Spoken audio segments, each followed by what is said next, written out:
Hello, I'm John Rossi, a touring drummer with a love of all things animal. When I'm on the road, I visit as many zoos, aquariums... Hey, wait a minute. What's going on?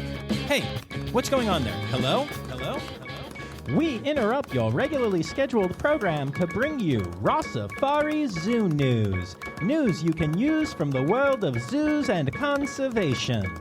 Every week, we bring you breaking news and analysis from around the globe, featuring the animals you love and the people who care for them. And here's your anchorman, John Rossi.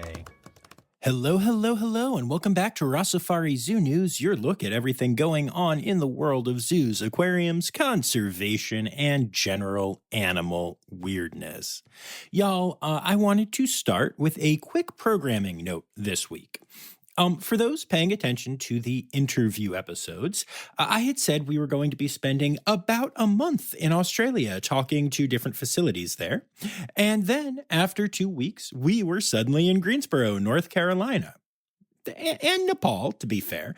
But neither of those places are in Australia.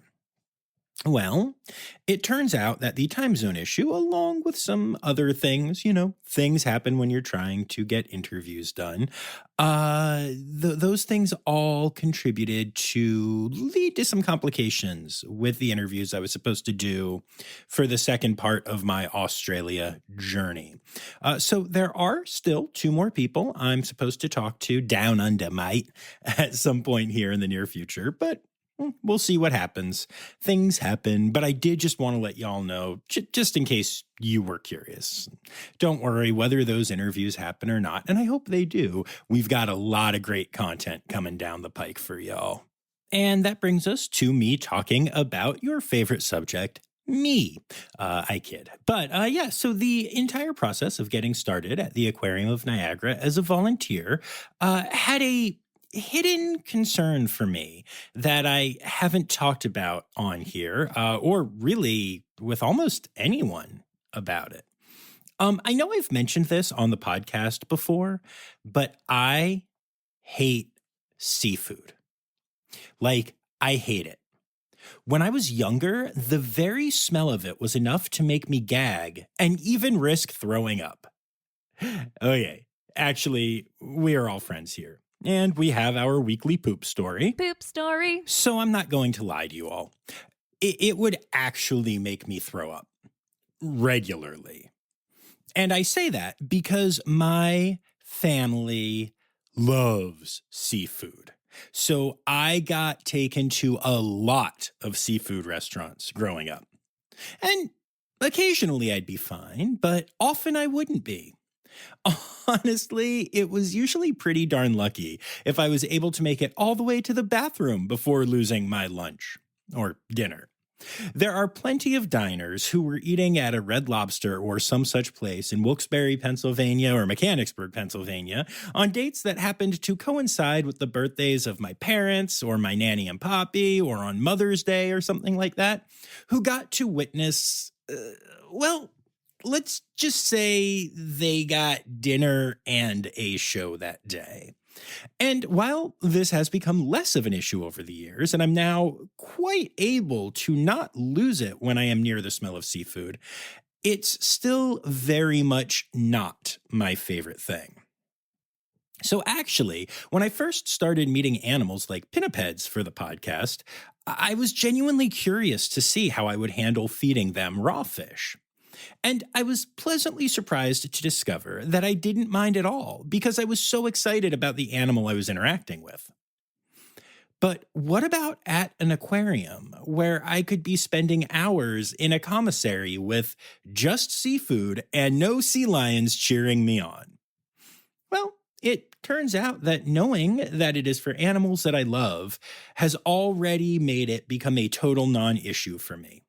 I don't mind it at all. Heck, I'd even go as far as to say I enjoy it. Knowing that penguins, seals, sea lions, and even a very special little sea turtle are going to get to eat their favorite foods and stay healthy and grow strong because of what I'm doing is pretty awesome. Not gonna lie. And yes, I do realize that it's not like if I wasn't there, they wouldn't be getting fed. But I am there, and I'm the one making sure it happens in those moments, along with my incredible team, of course. And honestly, it's magical. Now, kind of amusingly, I still wouldn't be willing to wait tables or work in the kitchen of a Red Lobster because, well, humans suck, and I still hate the smell when it's cooked and when people are eating seafood. But for the animals, heck, I miss it when I'm not there already. So, yeah, that's pretty cool, and I wanted to share that with y'all. And speaking of sharing, don't forget to share this podcast with lots of people mainly because of our great transitions like that. Amazing segues. Make sure you hit subscribe so you don't miss anything. Make sure you follow along on the socials at Rossifari, on TikTok at Rossifari Pod, all those good things. And don't forget that you can contribute to Zoo News episodes by sending me stories to my email, rossifaripod@gmail.com, or, tagging me in them on the socials. If you do so, I'll say your name at the end of the episode, whether I use the story or not, which is a pretty good transaction if you ask me. So, all right, enough of this preamble. Let's get to it.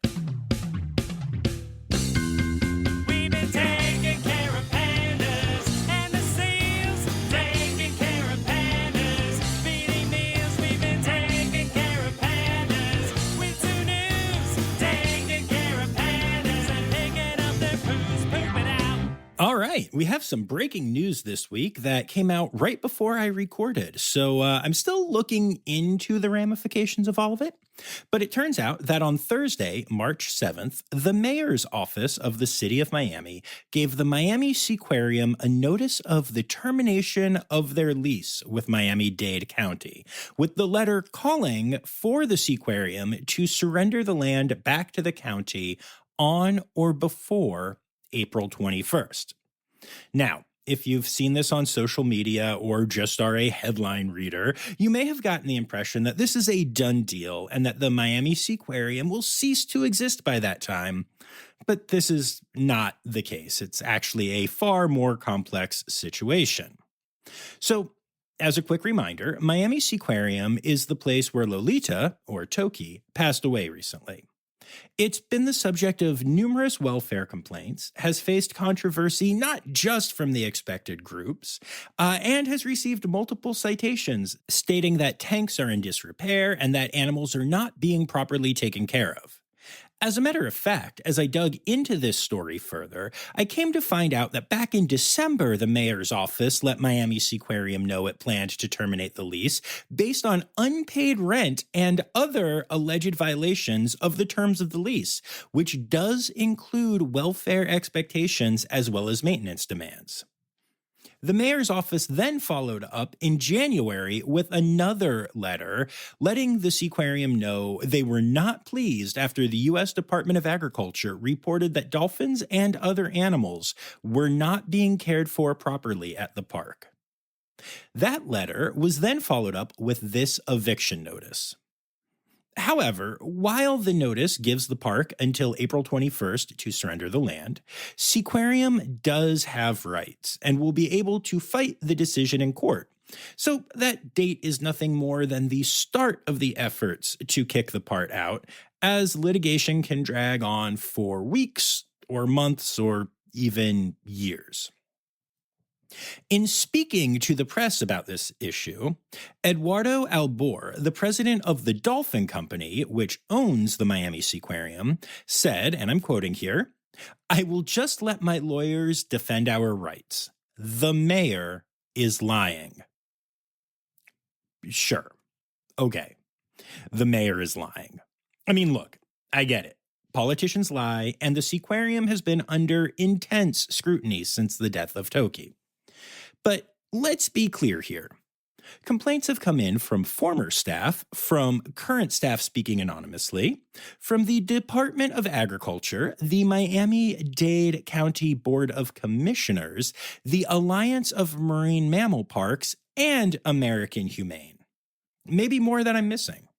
But hey, maybe they were all lying too? Anyway, if and when the park loses its legal battles and is forced to vacate, The biggest question I have, and I think a lot of us have, is what will happen to the animals? It's not like marine mammals are easy to move or transport, and whistleblowers have stated that many of the animals that live at the park are not in the best shape. The truth is, I don't know, and I don't think anyone knows at this point what would happen to the animals. Since this is a legal action aimed strictly at the lease, I would assume the dolphin company still will own all of those animals and can choose to do with them what they will. Hopefully, groups like the AZA and American Humane will step in and find solutions for these animals. Hopefully, the dolphin company will allow them to. Until then, all we can do is wait and see what happens, but this is definitely going to be an interesting story to follow over the next weeks, months, and potentially even years.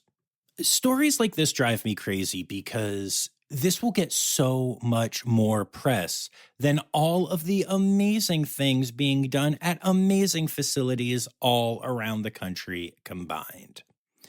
And it's so hard sometimes to fight this battle and to try to talk to people about why zoos and aquariums do amazing things when this is the story that most people will hear. It's just heartbreaking, but enough of this for now. We're going to move on to our births and deaths, though I have to tell you, this week really featured a lot of both of them. I probably could have done an entire episode of just births and deaths this week, but that wouldn't be very interesting. So I'm only going to do some here, and we'll save the rest for another episode.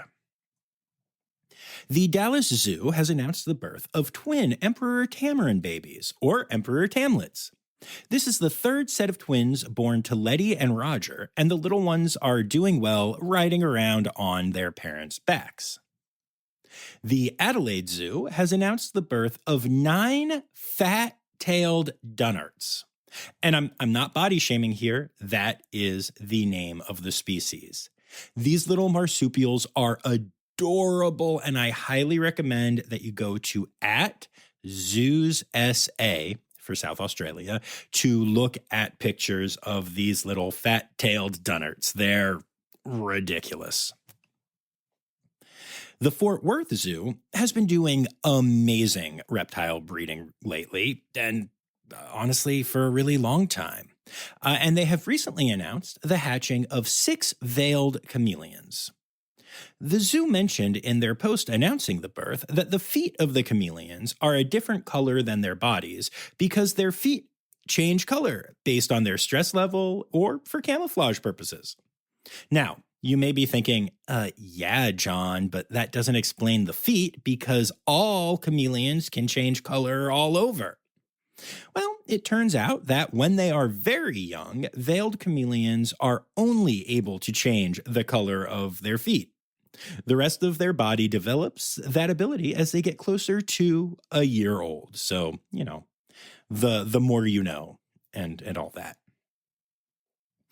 Edmonton Valley Zoo has announced the birth of 4 North American river otter pups, or North American river ottlets. The quadruplets were born on Valentine's Day and are not visible at this time as they are still hanging out in their nest box, but they are ridiculously adorable. The Toledo Zoo has announced a big birth. In fact, it's a new male African elephant. The ellet was conceived by a sophisticated artificial insemination process. The zoo is hosting a naming contest on their socials where you can vote for the name by making a donation through a link on their profile. So if you would like to contribute to the Toledo Zoo and help name an elephant, you can.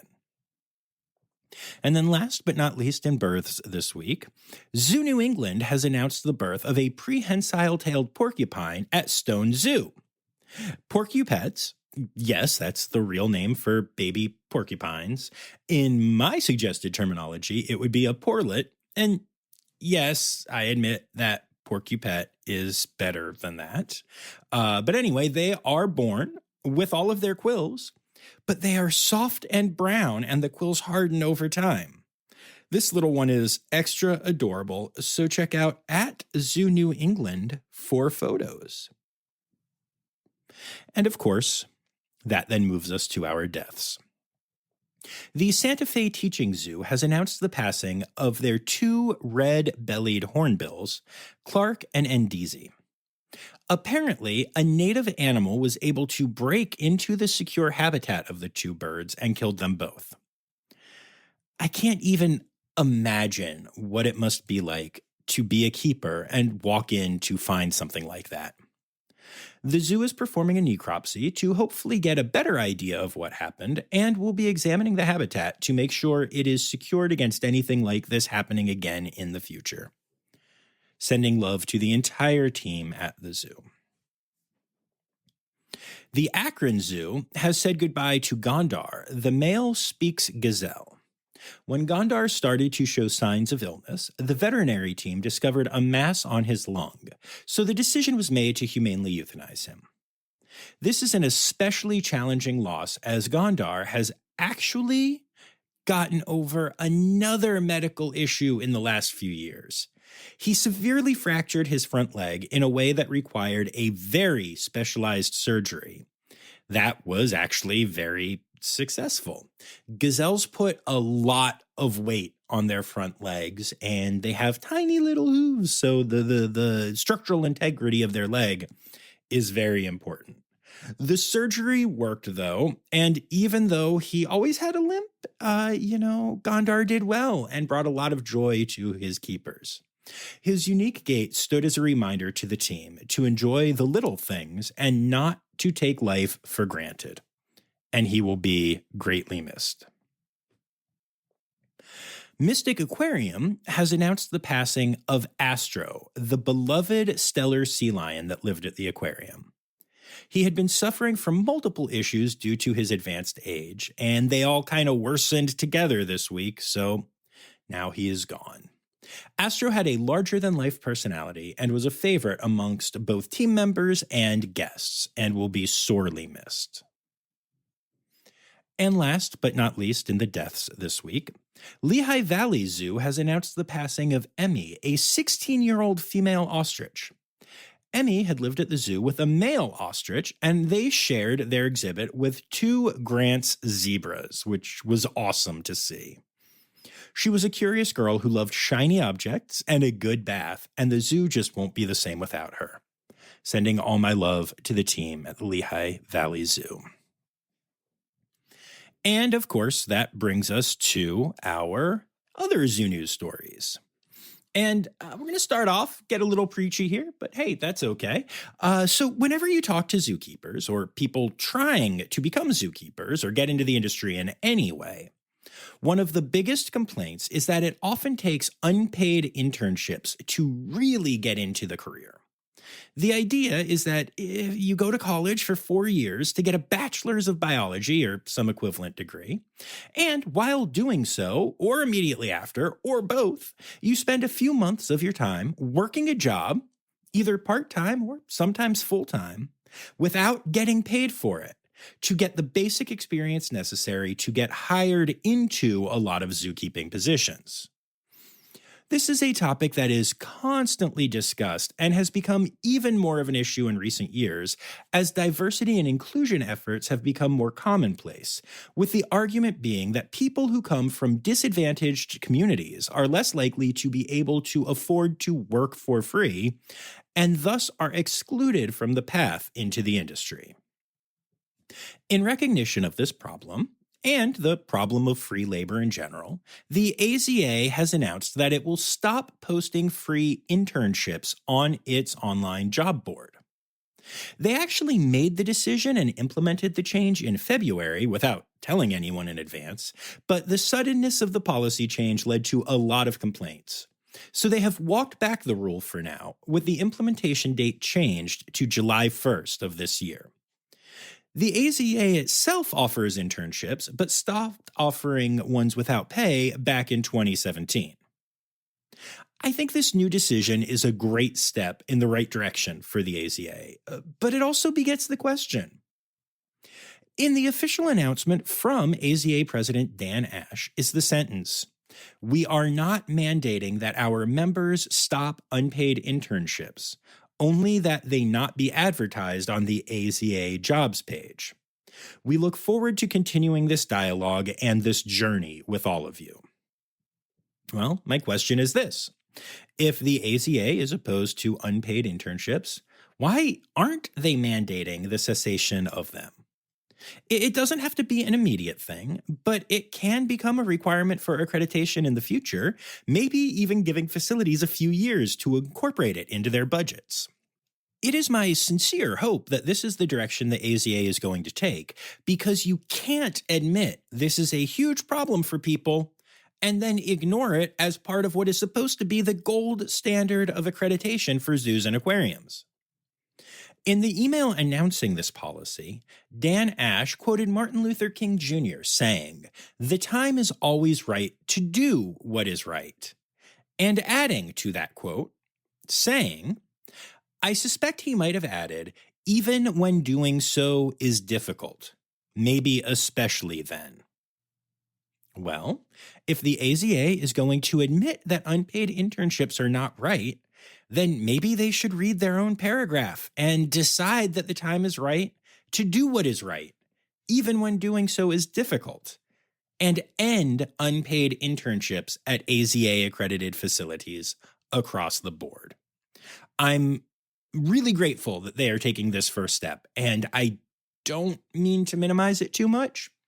But at the end of the day, if you admit there's a problem and all you're doing is not advertising it, I mean, what's going on here, guys? What's going on? If this is a problem, let's fix it. Let's do the right thing. It's actually kind of weird to me that they admit it's a problem, but that it's not a part of accreditation right now. So here's hoping they fix that problem in the future. All right, moving on. Just another quick reminder here about online scammers trying to get you to buy discounted tickets to zoos. They are fake, they won't work, and you'll be out money. Apparently, some scammers have started offering discounted memberships instead of tickets, which not only make them more money, but also gives them access to more personal information about you to use for other scams. So stay vigilant and keep reporting the scams when you see them.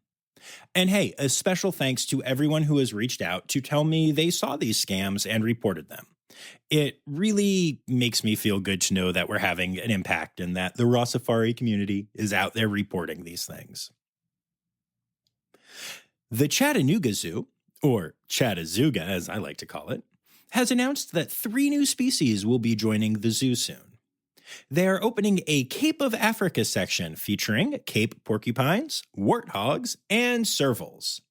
The new section of the zoo will be open this summer, so if you're around Chattanooga, make sure you check it out. The zoo has also opened up additional red panda encounters, which admittedly have nothing to do with the new area I just mentioned, but I wanted to let you all know because the encounters there are pretty darn great. You can find more info about the new area and the encounters on their website and their socials. The Toronto Zoo recently shared a story about one of the raccoons that calls the zoo home, and it's too good not to share. Marco the raccoon arrived at the Toronto Zoo roughly a year ago after being found as an illegal pet. Marco weighed over 3 times the weight of a typical male raccoon. Because of his weight issues, Marco was almost incapable of walking, and when he did walk, he would need to rest after every few steps, every single time. The wildlife health team at the zoo teamed up with the wildlife nutrition team to develop a weight loss program for a raccoon, targeting a 5% loss of body weight each week. Due to his mobility issues and the fact that he had been given such a terrible diet before when he was a pet, the newly prepared diet had to be spoon-fed to Marco for several months. Despite the fact that that was a pain in the butt, the diet was successful, and in just a few months, his mobility increased. As it did, so did his willingness to move and exercise more. As a matter of fact, he became so active, the keeper staff was able to stop decreasing his caloric intake as he was burning more calories. In September, 6 months after arriving at the zoo, Marco was considered in good enough shape to leave the hospital where he was being taken care of, and he moved into the Canadian Domain section of the zoo, where he was integrated into a natural habitat with another raccoon companion, likely the first other raccoon Marco had ever met. I just love this story just so much.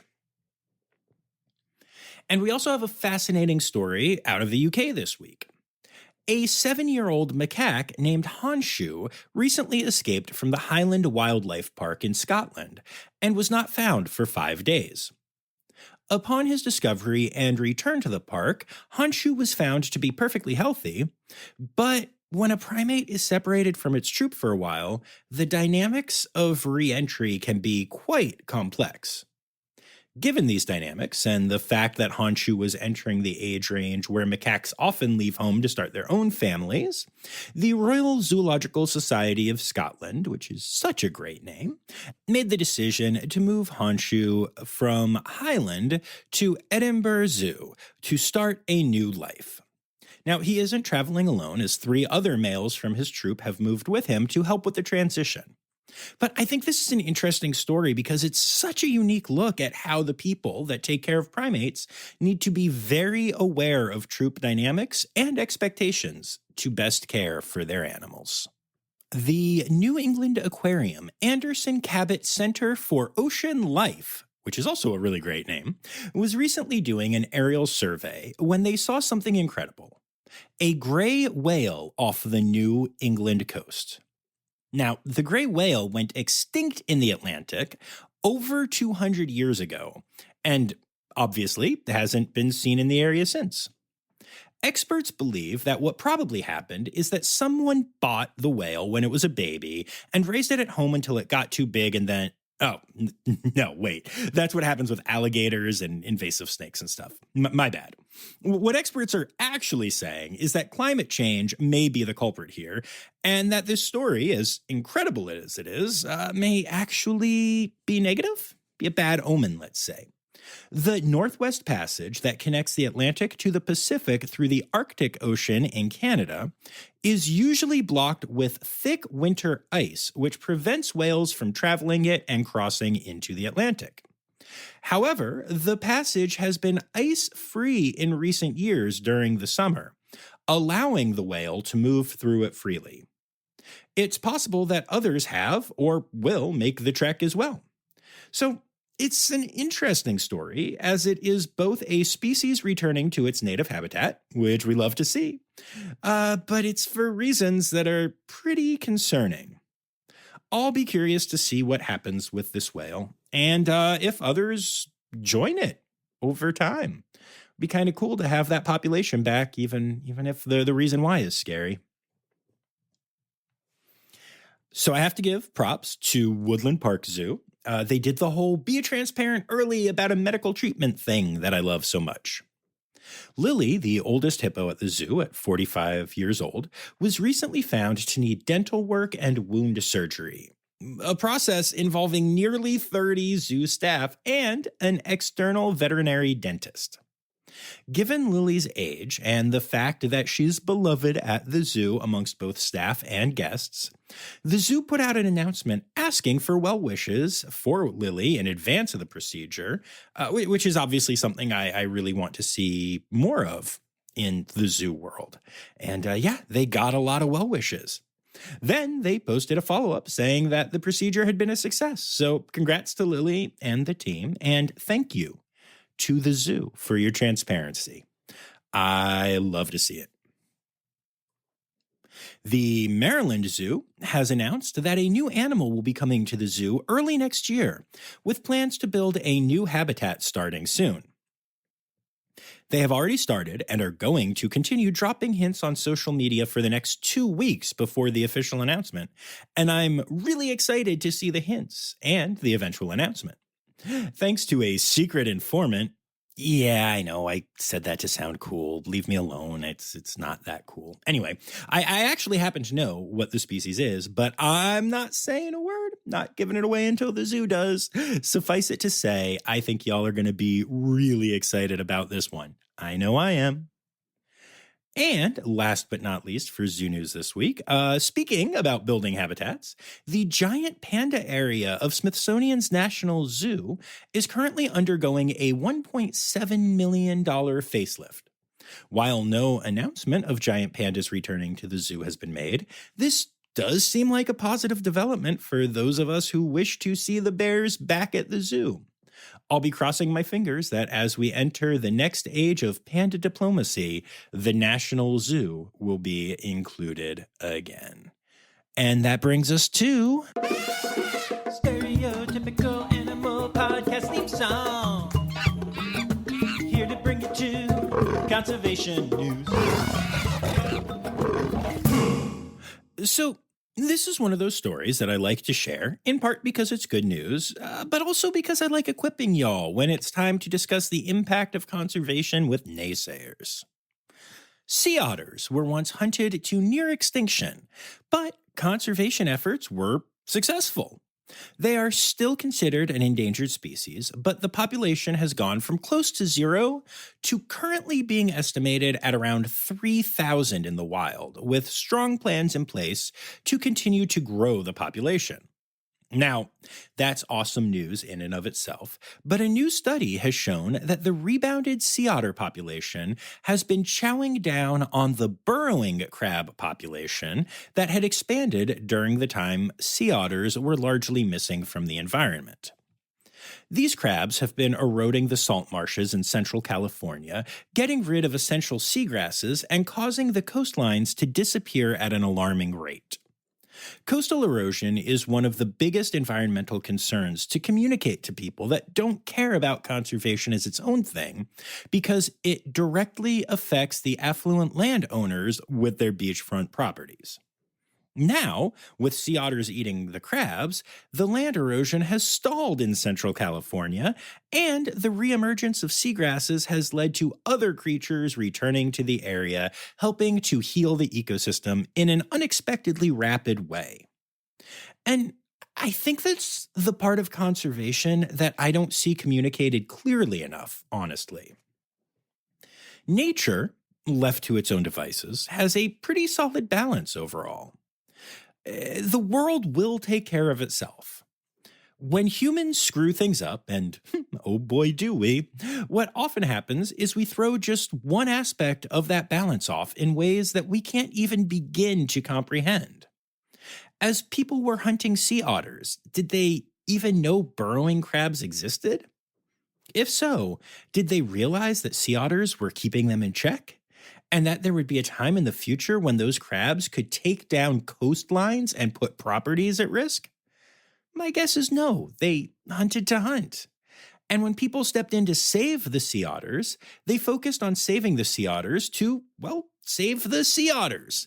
They didn't know or promote the fact they would also bring balance to a population of crabs and, in the process, repopulate the salt marshes with other animals and also help to secure the coastline. Conservation is an incredible interconnected web, and the better we get at finding those connective threads and communicating them to people, the better we will do in convincing people that conservation efforts are important beyond just saving the species that we're talking to them about. And actually, our next story is a great example of that. It happens in Florida. Now, I've talked a lot about the fact that Florida is a politically shocking state in one regard. It's one of the most conservative MAGA states in the country. However, the same people who vote against reproductive rights and even move to ban books regularly sign off on environmental laws that would be seen as liberal by most of the people on, quote, their side. For instance, the state Senate of Florida just passed HB 321, banning the intentional release of balloons in Florida. No more animals will die because of weddings or funerals or whatever the balloon releases are happening for. Well, I mean, I'm sure people will still do it, but less animals will die. Yay! And keep in mind, this is a political body with 28 Republicans and 12 Democrats. And the bill was proposed initially in the House and passed there, where the split is 84 Republicans to 36 Democrats. And while I admit that it's a bit reductionist to just say Democrats are good for the environment and Republicans are bad for it, that has, by and large, been the case on a national scale. However, Florida shows what actually connecting the idea of conservation to the bigger picture and showing the positive benefits for humans can accomplish. I don't think it's a coincidence that this message has taken hold in Florida, the state with the second most amount of coastland after only Alaska. So these two stories kind of turned into a bit of a rant, which was not actually my plan when I started talking about cute little sea otters, but there it is. I think there are some great takeaways here, and I hope this helps y'all think about ways to communicate how saving individual species can make a huge impact on the world and on humans, even if a lot of us animal lovers don't tend to think about that when we try to save animals because, we're thinking about saving animals. And it is important that we get more people on the conservation train here because there is just constantly bad news out there, even with all the good stuff. I often try not to focus on too much doom and gloom in this section because I know what listening to a bunch of bad stuff can do to our brains, and I want y'all to listen and enjoy yourselves without it feeling like an oral doom scrolling session. But we have to talk about some of the bad stuff too, and that includes this fun statistic. The amount of plastic on Earth now outweighs all land and sea creatures that are currently alive. Yep, there is more plastic on this planet than all sea and land creatures combined, which is just a terrible statistic unless you're made of plastic, I guess. Which, to be fair, most of us are at least partially that now, thanks to microplastics. So maybe this is actually good news? Maybe it means we will all live longer since plastics last practically forever? Well, okay, no. But seriously, this statistic is disheartening, but at least we keep making advances in moving away from plastics and also in how to dispose of them. So even though that's a crazy stat, it's not one we can't reverse with some time and effort. Just got to get everyone behind it. And last but not least in conservation news, 87 animals were recently seized at an airport in Bangkok after smugglers attempted to get the animals out of the country. Amongst the animals taken were snakes, parrots, monitor lizards, and a red panda, which was found in a basket. And look, y'all know I love red pandas, but they don't make good pets. And I know, you know that. I know that. We all know that. Heck, my son regularly tells kids that when they say they want one as we stand at a red panda exhibit. Doesn't make a lot of friends that way, but I'm very proud of him for doing some conservation messaging at 9 years old. But yeah, this stands as a stark reminder that the message hasn't gotten home to everyone yet. When I see Red Panda Network regularly post no panda pets as part of their messaging, it sometimes seems just so painfully obvious to me. But this is a great reminder of why we need to keep getting that message out there. And that brings us to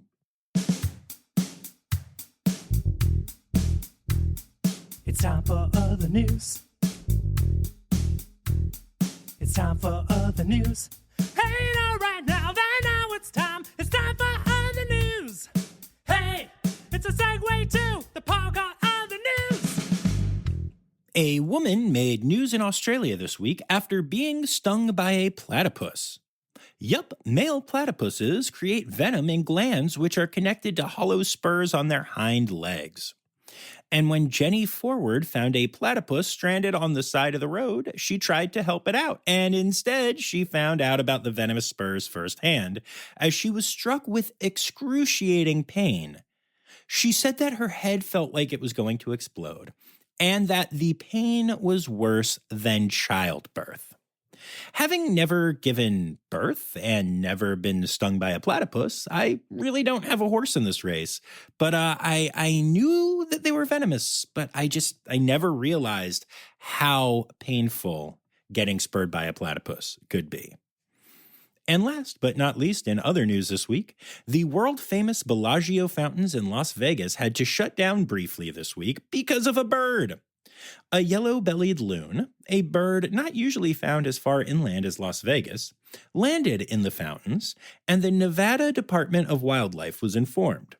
They asked the casino to shut down the famous tourist attraction until they were able to safely rescue the bird and move it to a safer, more bird-friendly location. With this completed, the fountains were able to turn back on and start dancing for the crowds on the Vegas Strip again. Oh, animal holidays. Animal holidays. Hey! All right, it is still March, which is the month of my birthday, which is all that matters in March. Well, okay, no, it's not. But again, my birthday is March 31st. Friendly reminder to everyone who wants to celebrate, which is me, but still. It's also Dolphin Awareness Month, so that's cool too. And then for the week, we have Learn About Butterflies Day, which is March 14th, and Save a Spider Day, which is March 14th. And that's it. 2 animal holidays on one date. Nothing else this whole week. Cool. I know this is a thing that just isn't going to change, but it kind of drives me crazy how we distribute these days. But I guess there isn't a national animal holiday committee or whatever. But there should be. Maybe one of you could get me that for my birthday, which is March 31st. Anyway.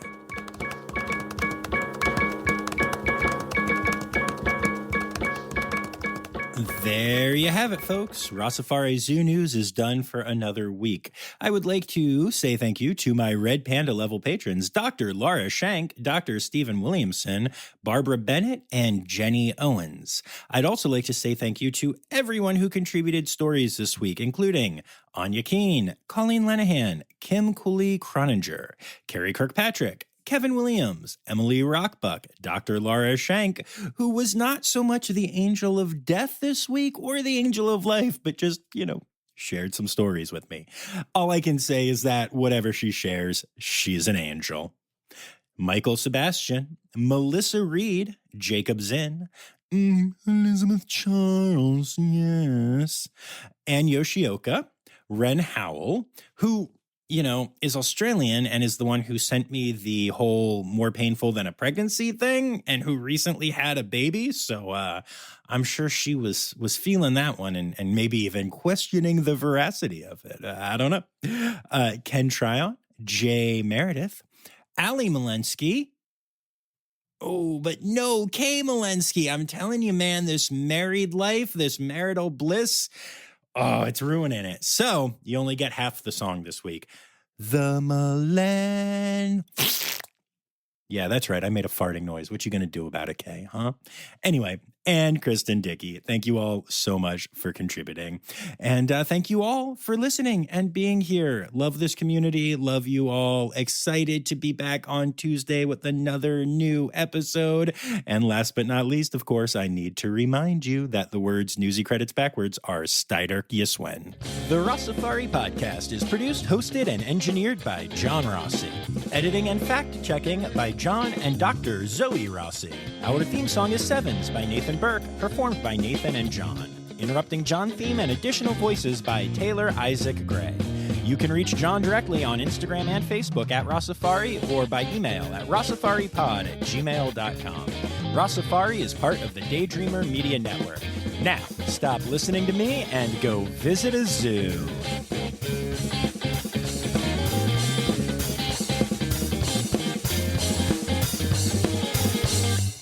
Apparently, some scammers not only... Nope, I read the wrong line. Ha ha!